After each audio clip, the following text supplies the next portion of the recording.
Oh my gosh, Manchester United. We're about to ruin another man's career.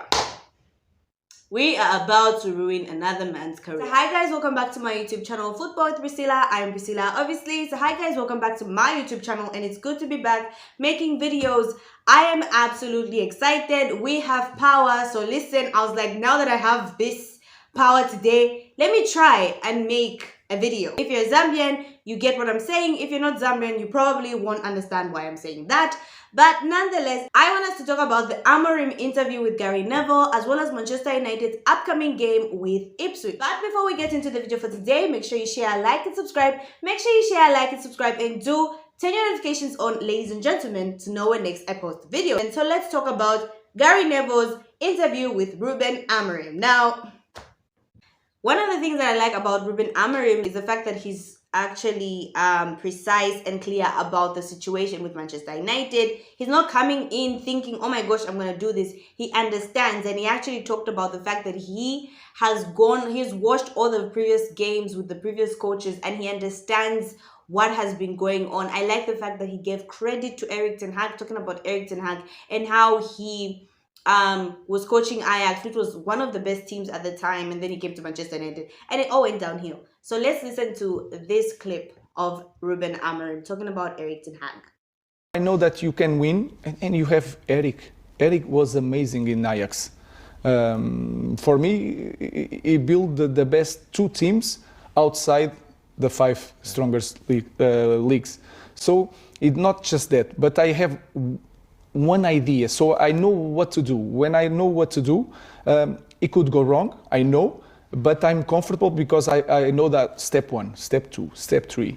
And with that, I have confidence that we are going to achieve something. So ladies and gentlemen, you could see from what he said, it's like, you know, Gary Neville was trying to put him in the spot, in the hot seat, trying to ask him, like, you've watched, you've seen what other coaches have done wrong. He was respectable enough to say, listen, I've watched other coaches at Manchester United. I've seen what they have done. It's not my part to obviously it's not his part to call them out and say they were wrong on this and that. And he talked about obviously how he's going to come with a different style. Now, isn't it funny that Gary Neville always interviews his coaches and they always keep on getting fired? And he's now having a sit down with Reuben Amorim. One thing I love about Amorim is that he's clear about the situation, right? He has watched the videos. He's seen all the coaches, Van Gaal, what was his name? He's seen the Moyes era. Obviously, he's gone back. You can see that this guy has really done his research. I wouldn't be surprised if he's given the full power, like he's given the actual full power. I wouldn't be surprised if he benches some players.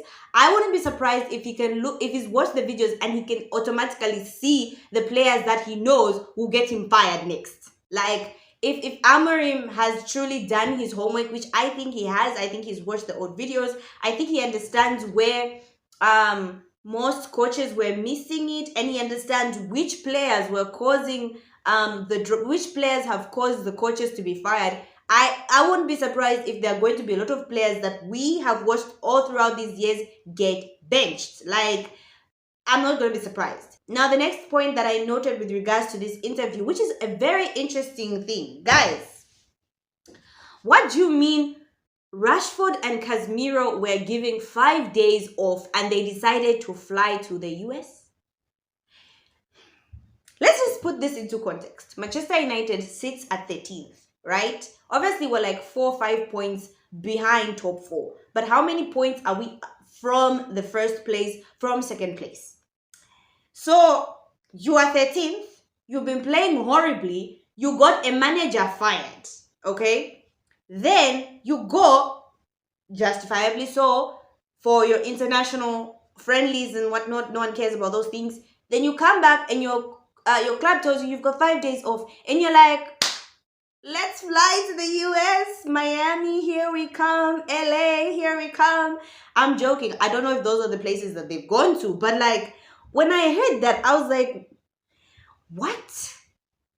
Am I the only one who got the what? Like, you guys sit at 13th, your guys got a manager fired, and you are flying to another country. Now, granted, if there's a reason, like a medical reason, maybe a family member has a medical reason, or maybe like there's just a good reason justifying that, I have no problem with that. Like, I will not sit here and say, oh no, you can't travel. I get it. Players are tired. There's so many games coming thick and fast. And maybe Rashford and Casemiro decided to travel to get their heads clear. Maybe they want to come back in with a new mentality. I get that. But guys, you have a new manager, right? You have a new manager. Shouldn't you get these 5 days to try and understand what the new manager wants from you? Like, I don't listen, honestly, to be honest with you guys, Casemiro going and flying for 5 days for me is like, okay, let Casemiro do whatever he wants. But Rashford, Marcus, I have defended you, Marcus. I've been on your side. I've been like, you know what? He's Manchester United's very own. I have defended Marcus Rashford. But Rashi, I honestly think Rashford is not going to be with Manchester United next season. Just because of how he's acted. Like, and I'm not bashing the guy. I understand you can fly out, you can take vacations, mental health. I understand that.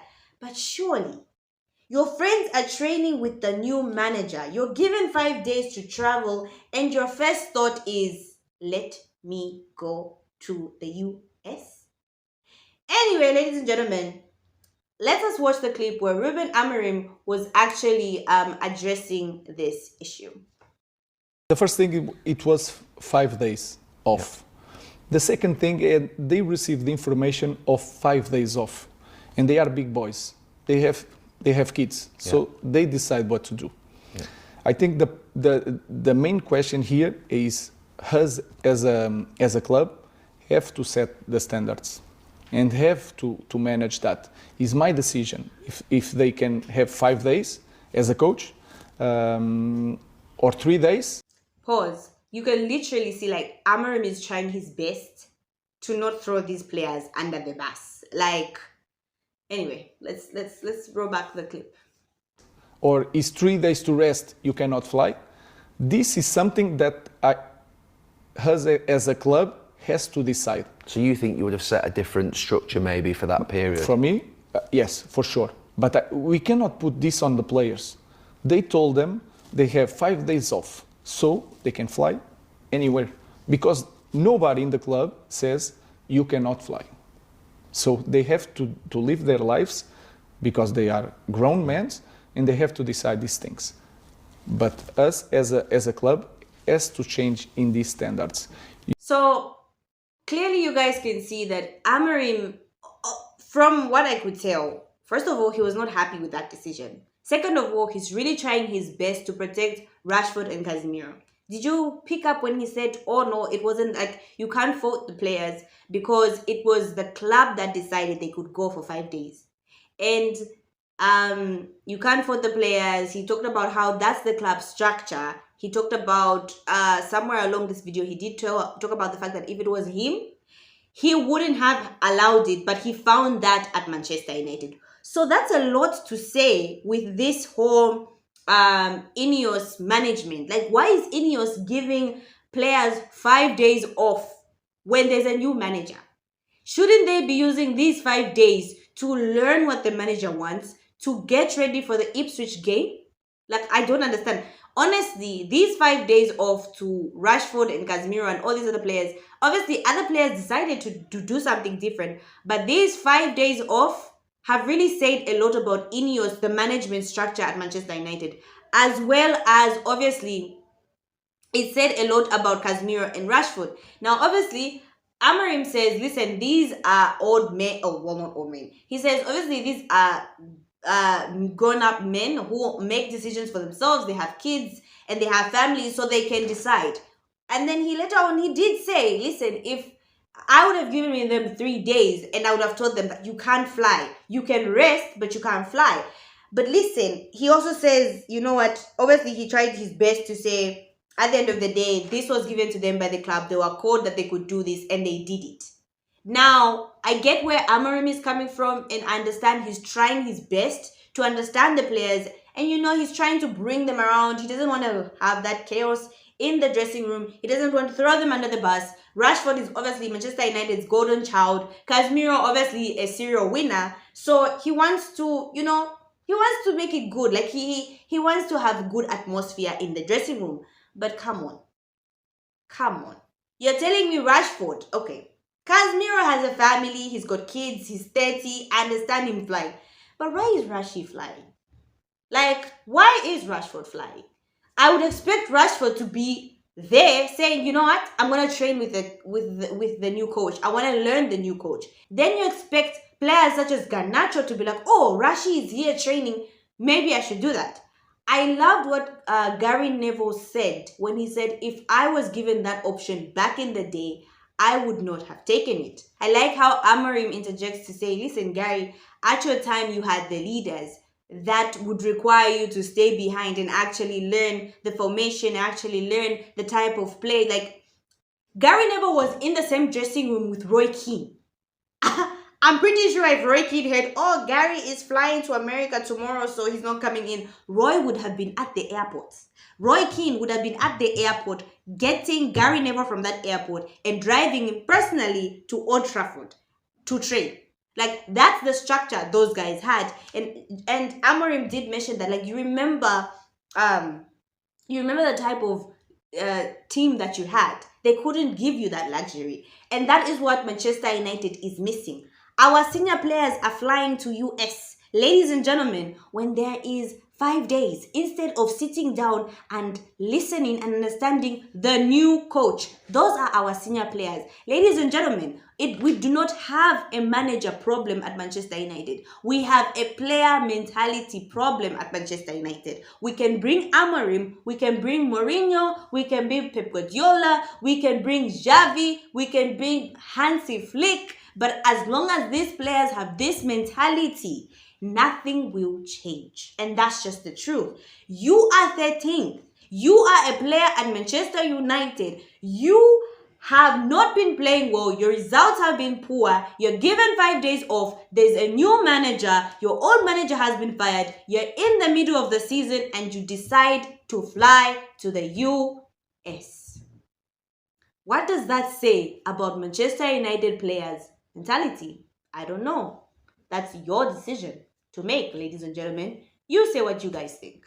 The other thing, ladies and gentlemen, that I want to talk about this Reuben Amorim and Gary Neville interview is he was talking about intensity and his style of play. And obviously he mentioned that he couldn't give away a lot about his style of play because Gary was asking him about this 4-3-4-3 formation that obviously he's famous for. And he talked about how he said it's all about getting the players to be in one place and in one state of mind. He talked about the fact that the players have to learn and how to understand how that system works.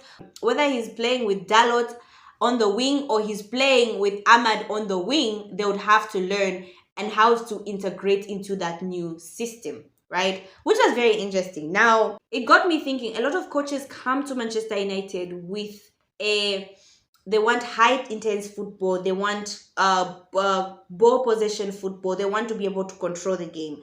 Most managers that have come to Manchester United have wanted these three things. At least I can say Ole Gunnar Solskjaer wanted to play that way. Ralph at a certain point wanted to try and play that way. Erik Ten wanted to play that way. And all three of these managers have terribly failed because the players at Manchester United don't want to run. Now, Reuben Amorim was asked by Gary Neville with regards to fitness, obviously, and he said they have to be fit. And he said, I'm not talking about body size, obviously. We are in this, oh no, body positivity era. He said it's about knowing that you're supposed to run this amount of speed in this distance. Which was very interesting for me because, oh my God, I do not know which players Amorim is going to be using because everyone knows that, oh my gosh, Erik Ten has tried. He has tried to galvanize these players to play high intense football. They will do that for 15 minutes and they will fall back. So unless Amorim is a miracle worker, I see a lot of difficulties as the new coach for Manchester United. I've been saying this thing from last season. Manchester United players don't run. They simply don't want to run. They simply don't want to make the effort to run.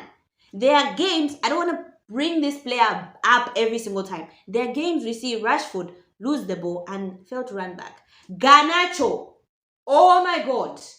When he lost what game was that? He lost the ball Who are they playing? Is it Leicester? He lost the ball and he failed to track back. Casemiro had to track back, and justifiably so. Casemiro was absolutely pissed off. So these are the caliber of players that Reuben Amorim has brought himself to. And I started thinking, which players are going to thrive? Because none of the players want to do that. The only players that I can see thriving under Amorim, especially in the forward line, is probably Ahmed. Ahmed comes back to defend. Garnacho, his head has grown big. All of a sudden, he thinks he's a star that shouldn't be able to track back. Rashford, at this point, we're hoping for the best. We don't know where Anthony is. Rasmus, I just don't know. Xerxes can't run. Oh my gosh, our forward line. I don't have a problem with our midfield because I feel like Kobe is young, so he's still able to learn and be integrated into a new system. He will thrive. Ugreta will thrive. Casemiro will be our backup when we need it. I feel like our defense, Delete will thrive. I don't know about Lenny Yoro. Martinez is good. Maguire, I have no idea. But basically, ladies and gentlemen, what I'm saying is this.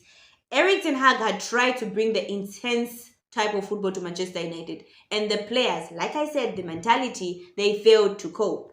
I don't know what Reuben Amorim is going to tweak with those Manchester United players for them to cope, but it's not going to be easy. Now, ladies and gentlemen, Manchester United face Ipswich on Sunday, which I feel like it's a good game for Amorim to come into, because imagine if he was playing Man City and we just get thrashed 5-0. Like, he would have been like, oh my God. So, honestly, that game is a Manchester United win, right? Right? Am I right? What do you guys think? I think it's a Manchester United win. I'm hoping it's a Manchester United win. I'm praying it's a Manchester United win. Listen, I don't want to see Casemiro and Rashford anywhere near that starting lineup. Because when their friends decided to remain and understand what Amorim was all about, they decided to fly. So they should not be in the starting lineup. Rashford should be entering at 89 and Casemiro should be entering at 89 or 93. That's all I'm saying. But this game obviously is going to be a Manchester United win, with or without Reuben Amorim. What I'm going to say is I really hope Amorim comes with a structure and discipline for these players. You could already see the attitude, like, oh my gosh, our players have such bad attitudes. Like, how do you fly? Anyway, I personally for me, I haven't gotten over the fact that they have a new coach and they decided to fly to another country. Like, it's beyond me. So yeah, so ladies and gentlemen, those are my thoughts on this whole Reuben Amorim coming to Manchester United. For me, I feel like he's a good guy and I truly hope he can thrive. I love his smile. I love his charisma. I love the type of personality that he has. I just hope maybe with the new players that Erik Ten Hag brought, he'll be able to work with them and it won't be a diluted kind of dressing room with bad attitudes. Maybe Amorim will manage to tweak them. But listen, he's got a lot on his hands and it's good he knows. And it's good that he was a player because he was like, I'm able to tell when some players are actually working hard and when they're just doing things out of, just doing things. So it's good that he's aware and awake to the fact that Manchester United players get you sacked. So yeah, so that's all I had for you guys today. Thank you so much, guys, for watching. Make sure you share, like, and subscribe. Make sure you share, like, and subscribe. And do, ladies and gentlemen, turn your notifications on to know when next I post a video. Bye, guys.